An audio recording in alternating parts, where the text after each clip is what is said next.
Hi everyone out there in internet land. I just wanted to do a quick sharing. I'm just getting blasted by this reality that now is the day of salvation, that Jesus saved us from a right now hellish existence and has catapulted toward that veil of separation, that we have access, as much access as we want, to the heavenlies. We're seated there, co-seated with Christ. But I believe, like Azusa Street, remember how Azusa Street revival, the cloud of glory was so strong and tangible that the kids could see a visible smoke. They'd try to catch it in jars. There was a visible, tangible cloud of glory, and every person in that warehouse would get healed. Even children that had zero theology, they just knew they had power and authority over sickness. And these children would see like 12 healings per night as they would pray for the sick. And I really believe it's all about that tangible, heavy glory, because God is life. He's the opposite of death. And sickness has the stench of death on it. Anything that is not in heaven gets consumed by the reality of heaven. Heaven has no sickness. Heaven has no disease. Heaven has no bondage. And where was I going with this? Something about the glory. Oh, yeah.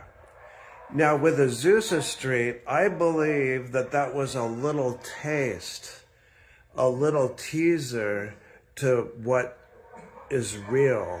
I mean, it's real, but the reality that we are dispensers of heaven, and that the glory is going to get so strong if the entire church really starts coming into this revelation, as we just continue to just cultivate this, that as the glory gets stronger, it just starts to overtake anything that's not in heaven.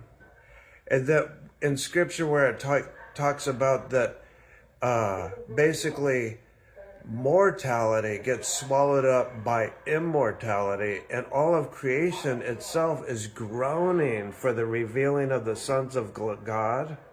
And as the glory intensifies, that it's going to get to the point where mortality is swallowed up by immortality.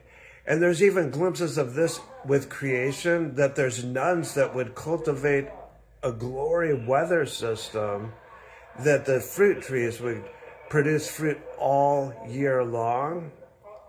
And also, like at Bethel, there's an atmosphere where trees that shouldn't produce fruit would begin to produce fruit. There's so much life in the manifest, tangible presence of God. And as it ramps up, that it's going to affect us and affect all of creation. But yeah, that's my little tidbit for today. But I just get so excited about, in fact, I get really excited that there's no wall of separation between us and heaven, that we can even bless the cloud of witnesses. I've done this before, where the Spirit would prompt me to manifest and channel glory over to the cloud of witnesses.